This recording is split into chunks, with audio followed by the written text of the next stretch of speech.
aprovecho para enviar mi pésame a los familiares de los soldados que perdieron la vida ayer en un accidente en Oaxaca, en la Sierra de Ixtlán, en Oaxaca, un accidente de un camión que los trasladaba, era un convoy de varios y uno de ellos se presume que se quedó sin frenos, porque quien conoce esa sierra sabe que es muy difícil de transitar, ¿sí? Desde la parte de Veracruz, desde Cosamaloapan, desde el Papaloapan, hasta Oaxaca, iban de Loma Bonita, que es Oaxaca, que está cercano a Veracruz, a Oaxaca, y antes de llegar a Ixtlán hubo este accidente. Entonces, mandarle mi pesar a los familiares. Tengo el informe, 4 fallecidos de San Andrés Tuxtla, Veracruz, uno de las Margaritas, Chiapas.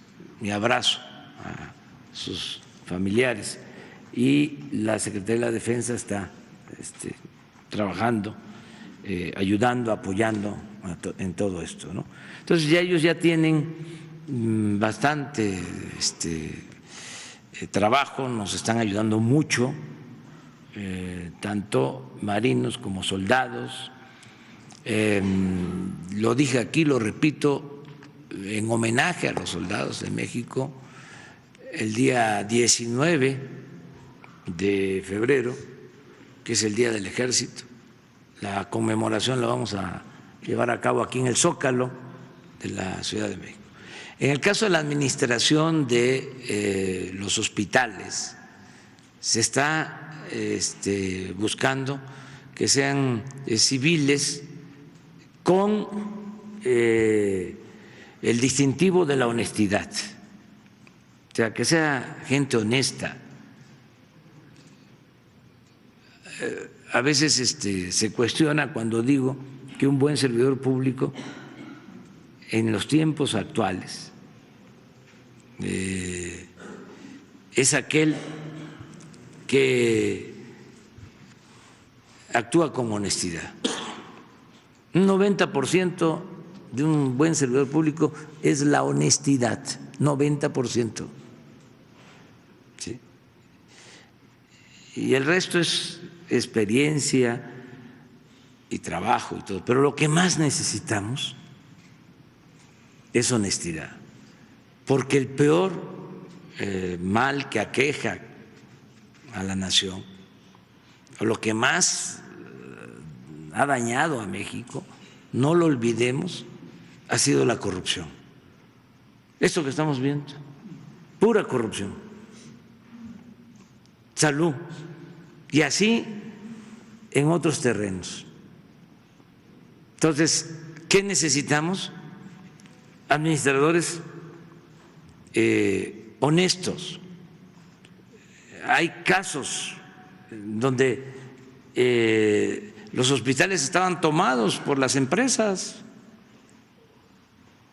los directores de algunos institutos, hospitales, tenían en sus oficinas hasta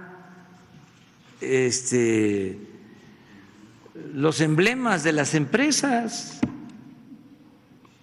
Y aquí también aprovecho para decir, yo no estoy acostumbrado a quejarme, sé aguantar, porque además tengo mi conciencia tranquila, y el que nada debe, nada teme, y tengo mi escudo protector, que son mis principios, mis ideales, y tengo mi ángel de la guarda, que me va cuidando, que es el pueblo de México, la mayoría de la gente, pero que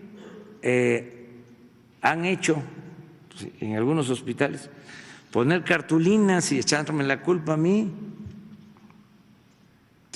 de manera inmoral, los que tienen los negocios de la venta de la medicina, de el cobro de las cuotas. Entonces están muy molestos.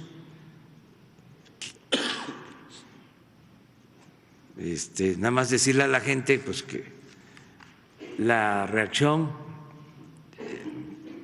es porque se está limpiando el gobierno de corrupción. Se tiene que purificar la vida pública. Y ya saben cómo somos nosotros de perseverantes. O sea que no es que se nos va a pasar, que se me va a quitar y ya, va a volver todo a como era antes. No, que eso ya no va a regresar. Es lo mismo en el caso de los medios de información. Y lo que se tiene que entender es que ya cambió la realidad, ya es otra realidad. Y saben que es un cambio profundo y muy inesperado, o sea, porque es como la erupción de un volcán. Saben que la prensa durante siglos jugó un papel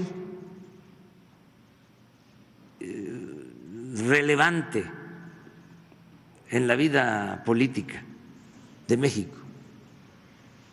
Se le llegó a considerar el cuarto poder, y vaya que tenía mucha fuerza.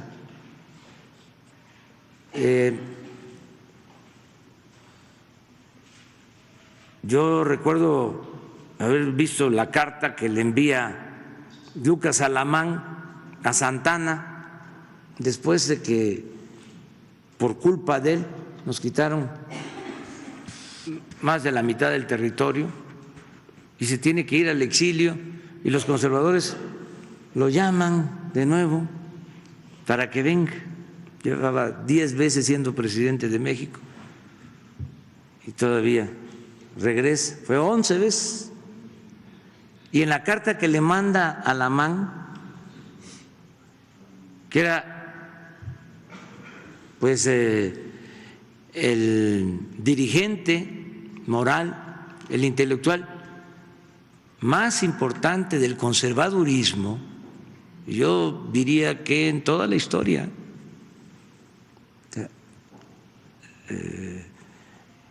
el intelectual orgánico del conservadurismo, Lucas Alamán, le dice regrese, no hay ningún problema, y le da algunas recomendaciones. Hay que mantener los fueros, hay que mantener los privilegios a las dos grandes corporaciones de entonces, y no se preocupe por la opinión pública, porque nosotros, a ver si un día ponemos un fragmento de la carta, está en uno de los tomos de El liberalismo en México de don Jesús Reyes Heroles. Nosotros manejamos a los principales periódicos de la capital y de los estados. Nosotros formamos la opinión pública. Estamos hablando de 1853, estamos hablando como de 80 años antes de Goebbels.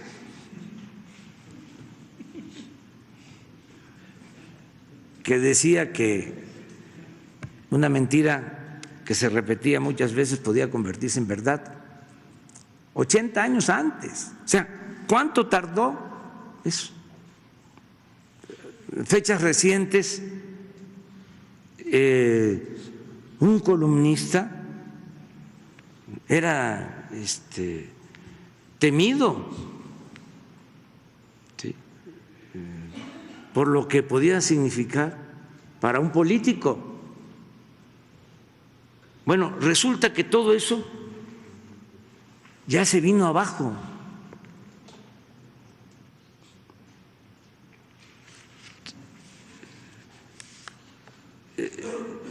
Y es ahora, en los últimos tiempos.